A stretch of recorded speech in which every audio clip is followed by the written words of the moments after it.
सभी साथियों का स्वागत है हमारे कुलदीप सर यूट्यूब चैनल में। साथियों हमने बायोलॉजी का एंटी ग्रेड के लिए हमने एग्जाम के लिए बायोलॉजी स्टार्ट की थी, जिसमें हमारा टॉपिक चल रहा है पाचन तंत्र। देखिए, मैंने आपको अमाशय तक पढ़ा दिया था, 4 पार्ट इसके आ चुके हैं। आज हम पढ़ेंगे पार्ट 5। जिन लोगों ने पिछला वीडियो नहीं देखा वो चैनल पर जाके देख सकते हैं, ठीक है। तो आइए, हमने कहाँ तक पढ़ लिया था? अमाशय तक। इसके बाद हम पढ़ेंगे नंबर 6, छोटी आंत। छोटी आंत यानी कि इसको बोलते हैं स्मॉल इंटेस्टाइन।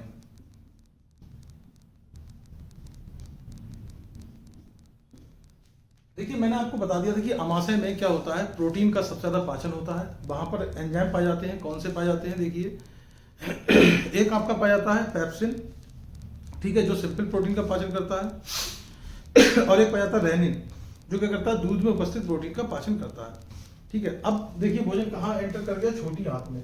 तो छोटी आंत में देखिए क्या क्या होता है, इसको देख लेते हैं। छोटी आंत में सबसे पहले आपसे पूछेगा इसकी लंबाई कितनी होती है। देखिए, इसकी लंबाई जो है वो 22 फीट होती है। हम इसे कह सकते हैं 6 से 6.5 मीटर इसकी लंबाई होती है। देखिए, छोटी आंत में क्या होता है, भोजन का पाचन और अवशोषण,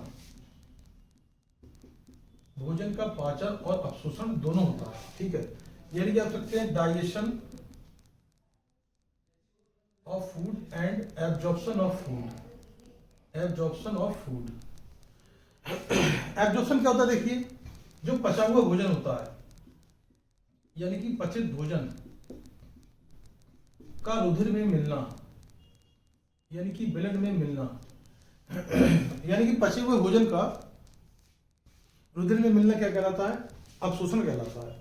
अब देखिए, आपसे पूछेगा भोजन का पाचन जो है, भोजन का पाचन पूर्ण कहाँ होता है, यानी कि कंप्लीट कहाँ होता है? डाइजेशन ऑफ फूड कंप्लीट कहाँ होता है? देखिए, तो ये कंप्लीट होता है हमारा कहाँ पर?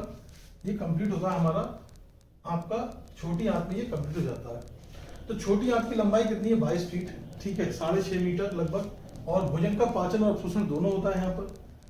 पाचन पूर्ण कहाँ होता है? तो आप बोलेंगे छोटी आंत में पाचन पूर्ण होता है। छोटी आंत में पाचन क्या होता है? पूर्ण हो जाता है, ठीक। आगे देखिए,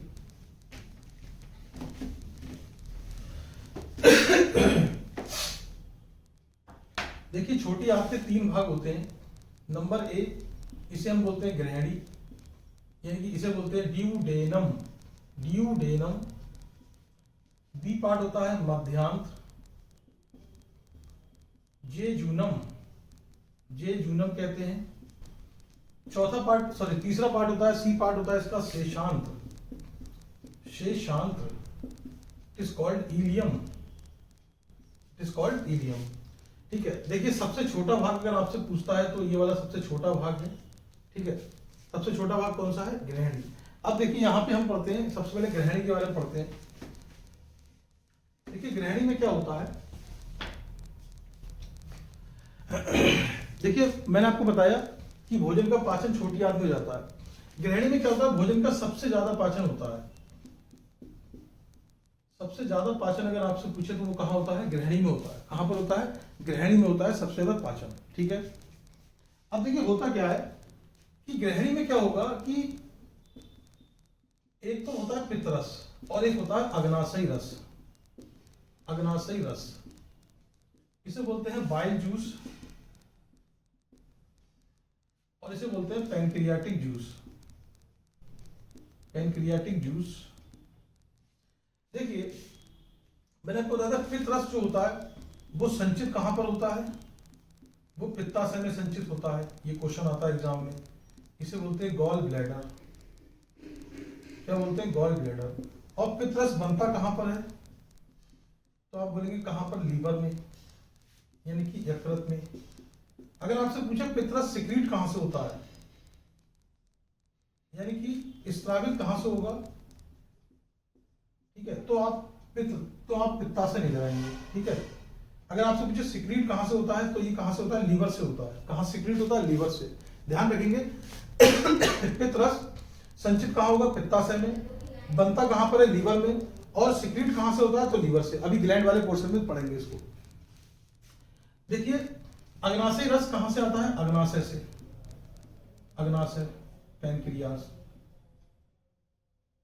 कहने का मतलब यह है कि ग्रहणी में क्या होता है, देखिए छोटी आंत का जो पहला भाग है ग्रहणी, ग्रहणी में पित्तरस कहां से आता है? पित्ताशय से। और अग्नाशय रस कहां से आता है? अग्नाशय में। अब ये कहां गए? ये दोनों ग्रहणी में आ गए, ठीक है। अब ये क्या करेंगे? भोजन का पाचन करेंगे। तो सबसे पहले हम देख लेते हैं अग्नाशय रस के बारे में, क्या क्या होता है अग्नाशय रस में। अभी हमारा ग्रहणी चल रहा है ये, ठीक। अगर हम बात करें अग्नाशय रस, इसको बोलते हैं पैनक्रियाटिक जूस। अगर हम अग्नाशय रस की बात करें तो देखिए इसमें क्या क्या होता है। इसमें 98% होता है जल, 2% इसमें होता है 2% क्या होते हैं इसमें? एंजाइम पाए जाते हैं। 2% क्या पाए जाते हैं इसमें? एंजाइम पाए जाते हैं। इसका जो पीएच मान होता है वो लगभग 7.5 से लेकर 8.3। कैसा होगा? क्षारीय होगा। ये कैसा होगा? क्षारीय होगा, ठीक है। और आपसे पूछे ये कितना अप्रोक्स आप बोलेंगे 1 लीटर ये पर डे निकलता है। कितना निकलता है? 1 लीटर पर डे निकलता है। तो अग्नाशय रस कहां से आता है? अग्नाशय से आता है। देखिए यहां पे ये आपका ये वाला पार्ट हो गया, ठीक है। ये वाला पार्ट आपका पेट हो गया, और ये वाला आप देख रहे हैं इसको बोलते हैं ग्रहणी। और ये क्या है? देखिए ये बड़ी आंत है और ये छोटी आंत है। तो छोटी आंत का जो पहला वाला भाग है उसको कहते हैं ग्रहणी। अब ये दोनों रस कहां आते हैं? ग्रहणी में आते हैं। देखिए अब होगा क्या, बेसिक बात क्या है, एंजाइम की अगर बात करें तो इसमें एंजाइम कौन कौन से होते हैं? पहला होता है इसमें एमाइलेज एंजाइम, एमाइलेज बोलते हैं इसे। दूसरे नंबर पे होता है आपका ट्रिप्सिन एंजाइम, ठीक है। ट्रिप्सिन एंजाइम होता है यहां पर, ट्रिप्सिन। तीसरे नंबर पे होता है आपका, आप बोलेंगे लाइपेज। कौन सा होता है? लाइपेज, ठीक है। अब इस आपसे ये पूछ सकता है कि ये सब एंजाइम कहां पाए जाते हैं? ये छोटी आंत में, ठीक है। तो अब देखेंगे इन एंजाइम के फंक्शन देखेंगे करके।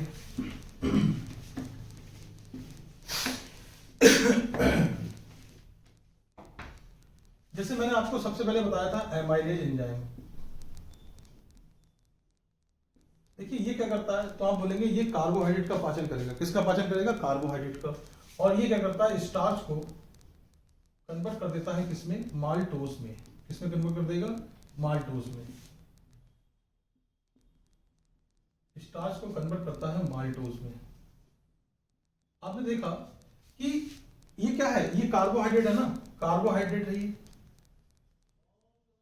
ये क्या है? कार्बोहाइड्रेट है। और कार्बोहाइड्रेट यानी कि इसका कार्बोहाइड्रेट का पाचन हो रहा है। तो एमाइलेज क्या करता है? स्टार्च को किसमें कन्वर्ट कर देता है? माल्टोज में। दूसरा हमने देखा था ट्रिप्सिन। ये क्या करता है? प्रोटीन का पाचन करता है। किसका करता है? प्रोटीन का पाचन करता है। और प्रोटीन को बदल देता है किसमें? पॉलीपेप्टाइड में। पॉलीपेप्टाइड में बदल देगा। किसमें बदल देगा? पॉलीपेप्टाइड में। जैसे हमने स्टमक में देखा था, बिल्कुल सेम प्रोसेस चल रही है। प्रोटीन किसमें बदल दिया? पॉलीपेप्टाइड या पेप्टोन्स में बदल देगा। अभी आगे जाके यही पॉलीपेप्टाइड अमीनो एसिड्स में बदल जाएगा। किसके द्वारा बदल जाएगा? अभी आगे देखेंगे हम। एक एंजाइम होता है एरेप्सिन एंजाइम, ठीक। अब देखिए तीसरे नंबर पे हमने क्या बताया आपको? एक एंजाइम होता है लाइपेज। देखिए ये किसका पाचन करता है? ये वसा का पाचन करता है। किसका पाचन करता है? वसा का, यानी कि डाइजेशन ऑफ फैट। लेकिन ये इसका पाचन करना इतना आसान नहीं है, क्योंकि फैट जो होता है उसमें बहुत ज्यादा कॉम्प्लेक्स मॉलिक्यूल होते हैं, ठीक है। कॉम्प्लेक्स होता है, उसको सिंपल करना होता है। कैसे करेंगे देखिए। तो अब ये डायरेक्ट पाचन नहीं करेगा लाइपेज। ये पूरी प्रोसेस अभी हम समझते हैं, ठीक। यहां तक समझ में आ गया आपको कि एमाइलेज क्या करता है? कार्बोहाइड्रेट का पाचन करता है और स्टार्च को किसमें कन्वर्ट कर देगा? माल्टोज में। ट्रिप्सिन किसका पाचन करता है? प्रोटीन का पाचन करता है और प्रोटीन कन्वर्ट किसमें कर देगा? पॉलीपेप्टाइड में। लाइपेज एंजाइम क्या करता है? वसा का पाचन करता है, ठीक है। अभी देखते हैं कैसे करेगा ये। तो हम इसको लाइपेज वाले को देख लेते हैं। देखिए होता क्या है, सबसे पहले कि जो मैंने आपको बताया ये फैट है बहुत कॉम्प्लेक्स होता है। तो आपको बताया मैंने जो पित्रस होता है वो कहाँ से आता है, पित्ताशय से आता है, वहीं पर स्टोर रहता है। तो जैसे मान लीजिए ये हमारा बसा है यानी कि फैट, ये कॉम्प्लेक्स है, ठीक है। इसको हमें तोड़ना है छोटे छोटे पार्टिकल्स में, और इसको तोड़ने के लिए हम किसका यूज करते हैं, हम करते हैं बाइल जूस। बाइल जूस का यूज करेंगे यानी कि पित्तरस का। और ये पित्तरस कहां से आ रहा है, पित्ताशय से। इसी प्रोसेस को बोलते हैं हम, यानी कि इस जो ये बना है बसा, इसे कहते हैं पाइसीकृत, पाइसीकृत बसा, या हम इसे कह सकते हैं इमल्सीफाइंग फैट। इस प्रोसेस को हम बोलते हैं बसा का पाइसीकरण, बसा का पाइसीकरण।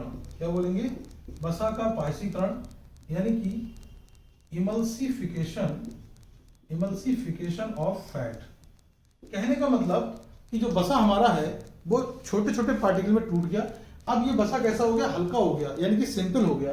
अब क्या करेगा, अब जो हमारा लाइपेज एंजाइम है, लाइपेज, लाइपेज एंजाइम, वो क्या करेगा, वो लाइपेज एंजाइम इस पाइसीकृत बसा को तोड़ देगा और इसे बदल देगा किसमें, फैटी एसिड में, फैटी एसिड प्लस ग्लिसरॉल में, यानी कि इसको बदल देगा बसीय अम्ल में और किसमें बदल देगा, ग्लिसरॉल में बदल देगा। तो हमने क्या देखा कि बसा का पाचन करने के लिए हमें पित्तरस की भी आवश्यकता पड़ेगी। अगर आपसे ये पूछे पाइसीकृत बसा को फैटी एसिड में कौन बदल देगा, लाइपेज, लेकिन बसा का पाइसीकरण कौन करेगा, तो वो क्या करता है, पित्तरस यानी कि बाइल जूस। ठीक है, तो यहां तक प्रोसेस हो गई। आगे देखते हैं। अब देखिए आगे का काम कहां पर होता है, छोटी आंत के जो बीच वाला भाग है, मध्य वाला, कौन सा भाग था, तो ग्रहणी के बाद आता है मध्यांत, मध्यांत, इसे बोलते हैं जैजुनम, जैजुनम। अब देखिए जैजुनम में क्या होगा कि यहां पर भोजन का आंशिक पाचन होता है। कैसा पाचन होता है, आंशिक पाचन, यानी कि पार्शियल डाइजेशन। थोड़ा बचा हुआ पाचन है, ठीक है। इसके बाद भी पाचन होता है, कुछ एंजाइम होते हैं जो छोटी आंत की दीवार पर पाए जाते हैं, वो वहां पे पाचन कंप्लीट हो जाता है। देखिए यहां पे क्या होगा, मध्यांत में क्या होगा, आप देखेंगे एक एंजाइम होता है इरेप्सिन, इरेप्सिन, इसे बोलते हैं इरेप्सिन। ये क्या करता है, तो देखिए ये जो आपने अभी पॉलीपेप्टाइड जो था, पॉलीपेप्टाइड, इसको कन्वर्ट कर देगा किसमें, अमीनो अम्ल में, अमीनो अम्ल, यानी कि अमाइनो एसिड्स में। अब यहां पर इस तरीके से प्रोटीन का पाचन कंप्लीट हो गया। एक दूसरा एंजाइम यहां पाया जाता है जिसे हम बोलते हैं लाइपेज। तो लाइपेज तो हम समझ ही गए, है ना, अभी हमने देखा था लाइपेज का फंक्शन, ठीक है। तो यहां पर क्या करेगा, इरेप्सिन एंजाइम क्या करेगा, पॉलीपेप्टाइड को अमीनो अम्ल में बदल देगा। अब देखिए इसके बाद देखिए जो आपका सी भाग होता है, शेषांत्र, शेषांत्र, इसे बोलते हैं इलियम। यहां पर क्या होगा, तो आप बोलेंगे यहां पर क्या होगा, अच्छा ये छोटी आंत का सबसे बड़ा भाग है, ठीक है, सबसे बड़ा भाग। यहां पर पाचन क्या होता है, पूर्ण हो जाता है, यानी कि डाइजेशन कैसा होगा, कंप्लीट होगा, क्या होगा, कंप्लीट होगा, ठीक। अब मैंने आपको जैसे बताया था कि छोटी आंत में क्या होता है, भोजन का अपशोषण होता है। तो अब अपशोषण क्या होता है, मैं आपको डेफिनेशन बता रहा हूँ। पचे हुए भोजन का रुधिर में मिलना क्या कहलाता है, अपशोषण कहलाता है। तो देखिए यहां पर शेषांत में पाचन पूर्ण हो गया। अब देखिए होता क्या है, कुछ और एंजाइम होते हैं,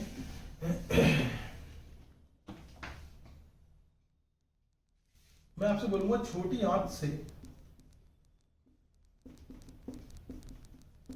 निकलने वाले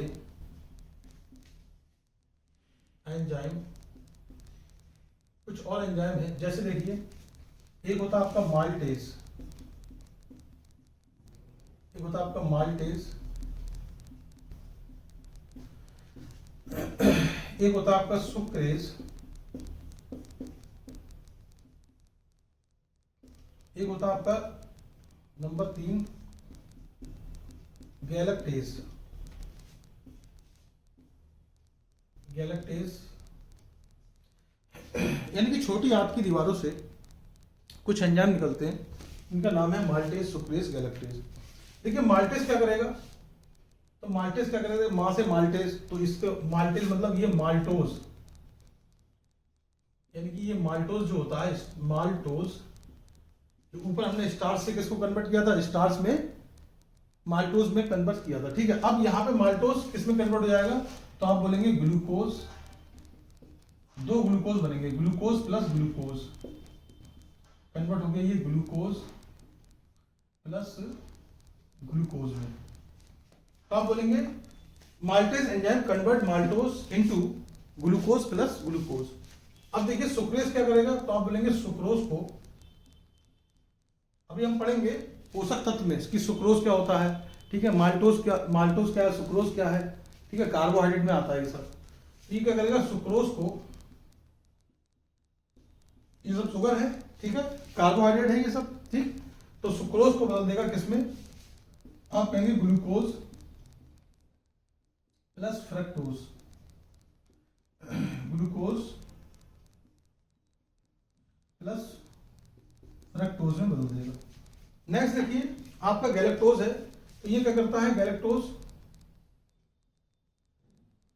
सॉरी गैलेक्टोज नहीं है, यहां पर होगा ये आपका लैक्टोज, लैक्टेज, सॉरी क्या हो जाएगा, लैक्टेज, लैक्टेज एंजाइम,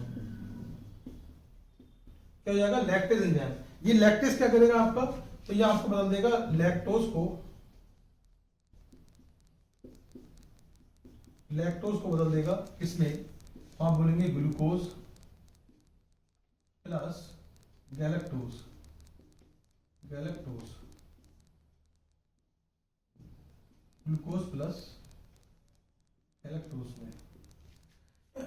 क्या इतनी बात आप लोग समझ में आई। मैंने आपको क्या बताया कि छोटी आंत की दीवार से कुछ एंजाइम निकलते हैं, जैसे माल्टेज।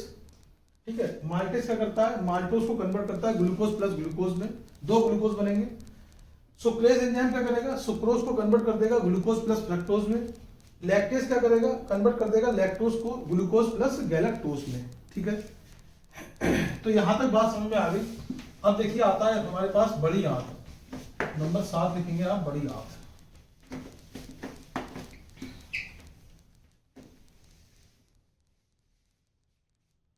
अगर हम बड़ी आंत की बात करें,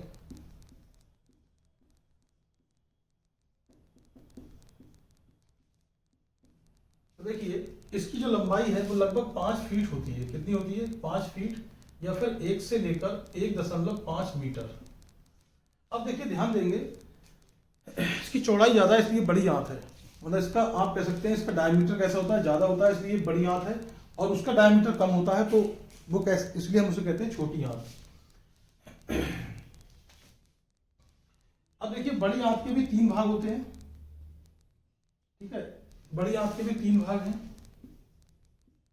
जैसे नंबर ए आप कहेंगे सीकम, नंबर बी कोलोन,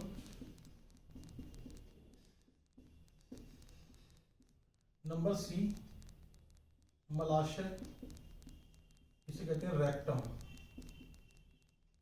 क्या बोलते हैं इसे, रेक्टम बोलते हैं। ठीक, अब देखिए जैसे कि मैंने आपको डायग्राम में पढ़ाया था, एक पार्ट होता है अपेंडिक्स, होता है अपेंडिक्स। तो देखिए सीकम क्या करता है, जैसे आप देखेंगे छोटी आंत में मनुष्य का पाचन कंप्लीट हो गया, ठीक है, उसका बड़ी आंत से कोई मतलब नहीं है। सीकम में क्या होता है, देखिए यहां पर होता है सेलुलोज का पाचन, बहुत ही इंपॉर्टेंट है, आपसे पूछेगा कि सेलुलोज का पाचन कहां होता है, तो आप बोलेंगे सीकम में होता है, यानी कि बड़ी आंत के पहले वाले भाग में। अब आपसे पूछेगा होता क्या एग्जैक्टली, देखिए यहां पर सेलुलोज का पाचन अपेंडिक्स की सहायता से होता है। सेलुलोज का पाचन किस सहायता से होता है, अपेंडिक्स की सहायता से होता है।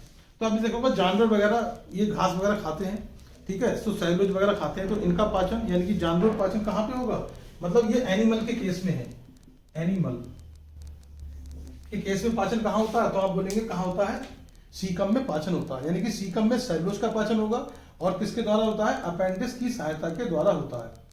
ठीक है, तो आप बोल सकते हैं सेलुलोज का पाचन अपेंडिक्स के द्वारा होता है पशुओं में। ठीक है, और अपेंडिक्स एक कैसा अंग है, ये एक अपसेसी अंग है।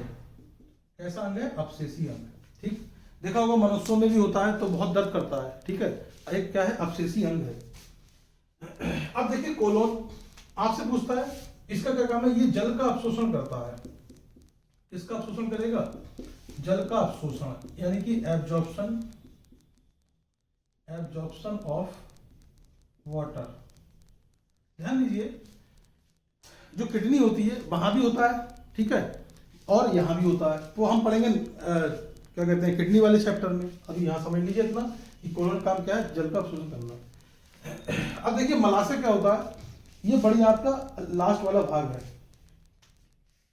यहां पर क्या होता है, देखिए जो अपचित भोजन हुआ ना, अपचित भोजन का मतलब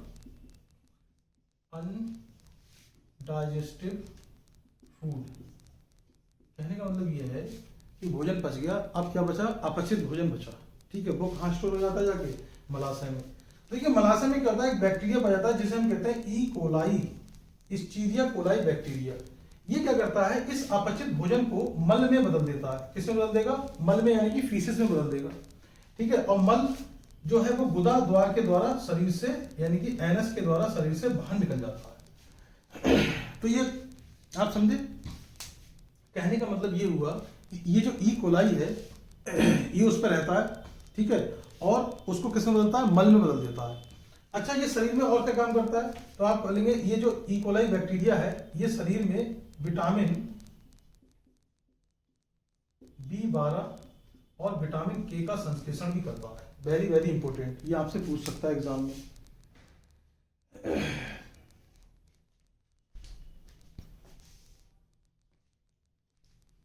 देखिए फ्रेंड्स ये अपना पाचन कंप्लीट हो गया, ठीक है, लेकिन ये एक पार्ट हुआ है। अब हमारा बचा है पाचन ग्रंथियां, ठीक है। पाचन ग्रंथियां वाला पार्ट बचा है।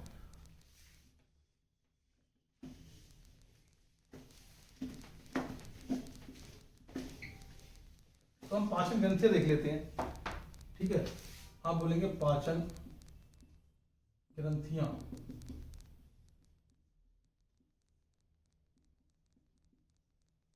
Digestive glands. देखिए लाल ग्रंथि मैंने आपको बताया था कौन कौन सी पाचन ग्रंथियां हैं, जैसे लाल ग्रंथियां, या हम इसे ये भी बोल सकते हैं और सहायक पाचन अंग, यानी कि एसेसरी डाइजेस्टिव ऑर्गन्स, ठीक है, ऑर्गन्स। अब देखिए जैसे लाल ग्रंथि हो गई, यहां पे यकृत होता है, लीवर,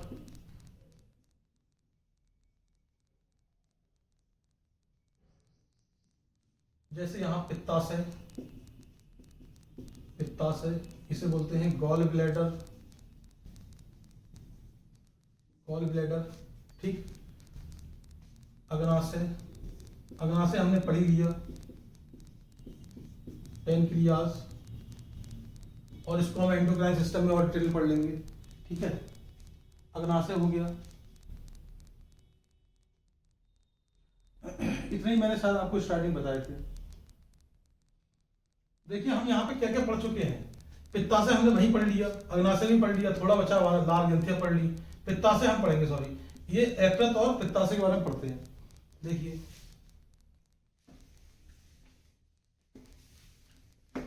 सबसे पहले हम पढ़ेंगे यकृत के बारे में, बहुत बहुत ही इंपॉर्टेंट है। देखिए यकृत यानी कि लीवर, अभी हमने लाल ग्रंथि के बारे में पढ़ लिया है, ठीक है। अगर आपसे पूछता है कि बताइए सबसे बड़ी ग्रंथि, सबसे बड़ी ग्रंथि, अब देखिए दो चीजें आप याद रखिए, एक होती है एंडोक्राइन, एक होती है एक्सोक्राइन। इसको मैं उस टॉपिक में जब चैप्टर स्टार्ट हुआ तो बताऊंगा। अभी आप इतना समझिए कि अगर आपसे बोले सबसे बड़ी ग्रंथि या सबसे बड़ी, या सबसे बड़ी बहिस्रावी, या सबसे बड़ी बहिस्रावी ग्रंथि कौन सी है, आपसे पूछे लार्जेस्ट ग्लैंड, आपसे पूछे largest gland,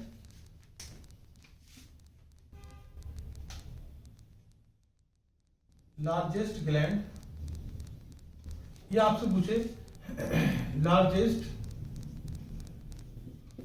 exocrine gland, exocrine gland, अगर आपसे पूछे लार्जेस्ट ग्लैंड या आपसे पूछे कि लार्जेस्ट एक्सोक्राइन ग्लैंड कौन सी है, तो दोनों का आंसर होगा लीवर। ठीक है, अब देखिए दूसरा पॉइंट क्या है कि आपसे पूछेगा यकृत का वजन यानी कि इसका वेट या भार कितना होता है, तो ये लगभग कितना होता है 1.5 किलोग्राम। कितना होता है 1.5 किलोग्राम होता है। अच्छा, आपसे पूछ सकता है यकृत के अध्ययन को क्या कहते हैं, यानी कि इसकी स्टडी को क्या बोलते हैं, तो आप बोलेंगे इसकी स्टडी क्या बोलते हैं, हेपेटोलॉजी। हेपेटोलॉजी क्या बोलेंगे, हेपेटोलॉजी। अब देखिए हेपेटो से बना है, अगर आपसे पूछे इसकी कोशिका क्या हो सकती है, कोशिका को क्या बोलेंगे, यानी कि सेल्स को, तो आप बोलेंगे हेपेटिक कोशिका। क्या बोलेंगे, हेपेटिक कोशिका, यानी कि हेपेटिक सेल। हेपेटिक सेल कहने का मतलब ये हुआ कि आप देखिए आसानी से इसको याद कर सकते हैं, जैसे अध्ययन का हेपेटोलॉजी, ऐसी सेल्स क्या हो जाएगी, हेपेटिक सेल्स। तो सबसे बड़ी ग्रंथि पूछे या सबसे बड़ी बहिस्रावी ग्रंथि, तो लीवर। वजन कितना है 1.5 किलो। अध्ययन हेपेटोलॉजी और कोशिका क्या होती है, हेपेटिक कोशिका।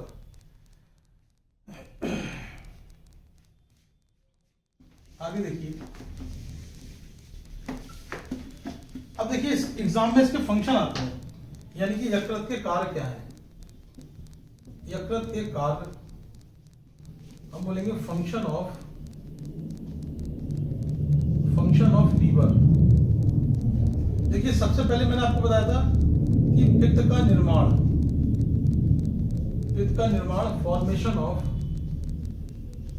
Formation of bile juice. मैंने आपको क्या बताया था कि पित्त का निर्माण कहाँ होता है, लीवर में, लेकिन पित्त संचित कहाँ रहता है, गॉल ब्लैडर में। ऐसी दूसरा फंक्शन क्या है, आप बोलेंगे पित्त का स्थावरण, यानी कि सीक्रेट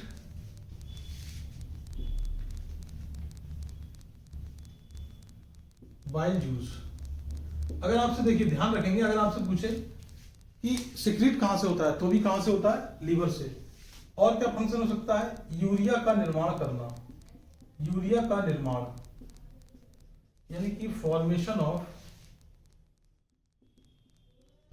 यूरिया का निर्माण करता है। और क्या करता है, देखिए कुछ प्रोटीन होती है देखिए ब्लड में, जैसे प्रोथ्रोम्बिन, ठीक है, और फाइब्रिनोजन, यानी कि निर्माण करता है किसका,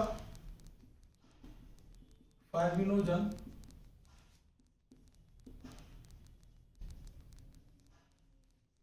और प्रोथ्रोम्बिन का निर्माण, यानी कि formation of fibrinogen and prothrombin. देखिए ये क्या होती है, ब्लड वाले चैप्टर से पे पढ़ेंगे कि ये प्रोटीन क्या होती है, ब्लड क्लॉटिंग में सहायता करती है। ठीक है, किसमें करती है, ब्लड क्लॉटिंग में सहायता करती है। और देखिए क्या क्या फंक्शन हो सकते हैं, यूरिया का निर्माण हो गया।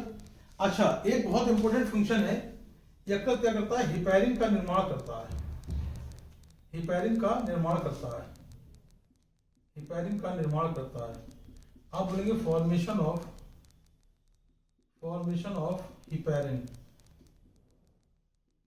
अब देखिए हिपैरिन क्या होता है, हमारे शरीर के अंदर जो, देखिए एक तो कट लग जाता है हाथ में, तो ब्लड थोड़ी देर बाद रुक जाएगा, आप देखेंगे, लेकिन उसके लिए कुछ फैक्टर होते हैं, जैसे प्रोथाइमिन हो गया, फाइब्रिनोजन हो गया, ठीक है, विटामिन के हो गया, इन सब की सहायता से क्या होता है, ब्लड क्लॉटिंग होती है।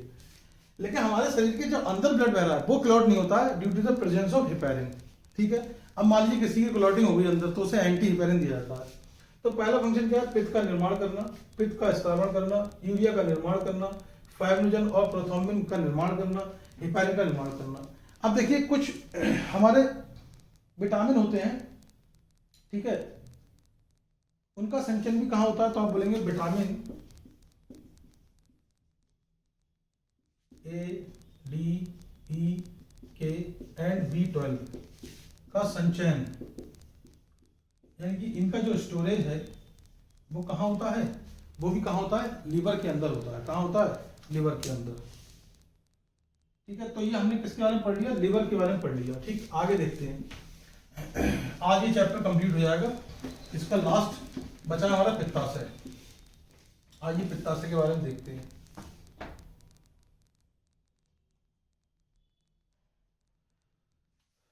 दूसरा है इसमें पित्ताशय, यानी कि गॉल ब्लैडर। गॉल ब्लैडर, अब देखिए ये तो मैंने आपको बता ही दिया कि पित्तरस यहाँ पे संचित होता है। ठीक है, पहला पॉइंट क्या था इसमें, मैंने आपको बताया था, जो पित्तरस होता है यानी कि बाइल जूस, जो बाइल जूस है वो संचित कहाँ होता है, वो कहाँ होता है, गॉल ब्लैडर में संचित होता है। ठीक, अब देखिए ये 600 ml पर डे निकलता है। कितना निकलता है आप बोलेंगे, 600 ml पर डे निकलता है। और हम क्या कह सकते हैं, देखिए इसका जो पीएच मान है वो 7.7। ठीक है, क्षारीय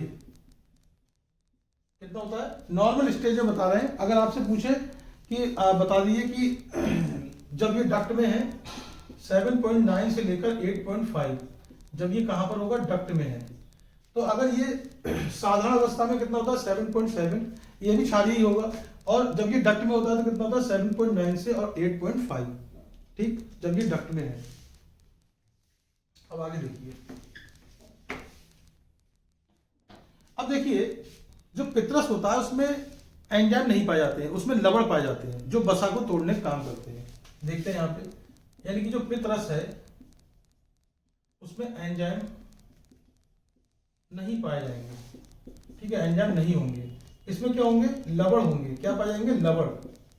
और ये लवण यानी कि साल्ट, ये क्या करते हैं, वसा को तोड़ने का काम करते हैं, वसा को तोड़ने का कार्य करते हैं, तोड़ने का कार्य करते हैं। जैसे कि मैंने आपको बताया था कि ये पित्तरस क्या करता है कि हमारे पास जो फैट होता है, यानी कि फैट जो कॉम्प्लेक्स फैट है उसको सिंपल फैट में बदल देता है। ठीक है, इमल्सिफाइंग फैट में बदल देता है। और आगे जाके लाइपेज एंजाइम, लाइपेज क्या करता है, फैटी एसिड में बदल देता है फैट को और ग्लिसरॉल में बदल देता है। ठीक, अब देखिए इसमें दो चीजें पाई जाती हैं। ठीक है, दो हम कह सकते हैं दो वर्णक पाए जाते हैं इस पित्तरस में, दो वर्णक पाए जाते हैं। जैसे एक होता है आपका बिलीरुबिन, एक होता है आपका बिलीबर्डिन, इसको बोलते हैं बिलीरुबिन,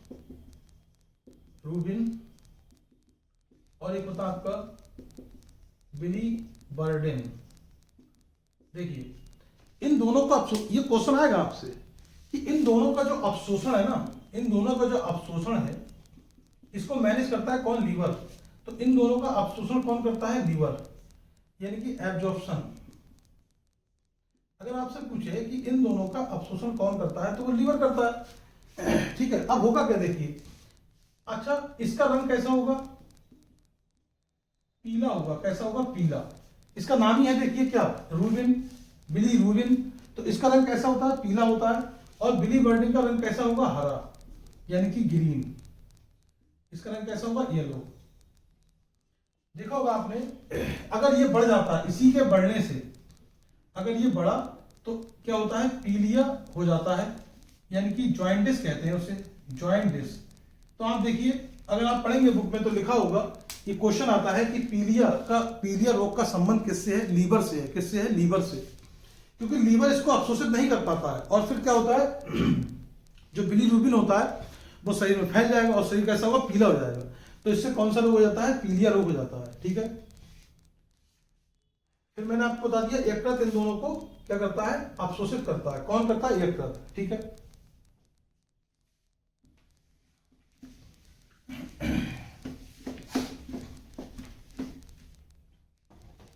तो साथियों आज हमने पाचन तंत्र चैप्टर कंप्लीट कर लिया है। कुछ क्वेश्चन मैंने आपको आप देख लेंगे, मैंने डाले हैं। ठीक है, आप चैनल पे जाएंगे तो वहाँ UP triple S C PET करके कुछ क्वेश्चन पढ़े हैं, वो भी आप देख सकते हैं। आपके एग्जाम में वो भी इंपॉर्टेंट है उतने ही। बाकी मैं इस चैप्टर के अलग से क्वेश्चन एलटी ग्रेड वाले प्ले लिस्ट में डलवा दूंगा। अगर आपको वीडियो अच्छी लगी हो तो चैनल को सब्सक्राइब कर दीजिएगा और वीडियो को लाइक कर दीजिएगा फ्रेंड, और बेल आइकन को जरूर दबा दीजिएगा और इसका रिवीजन करते रहिए, बार बार देखिए, आप देखेंगे तो आपको चीज़ें समझ में आएंगी, बेहतर समझ में आएंगी और आपको याद भी हो जाएगा। Thank you very much.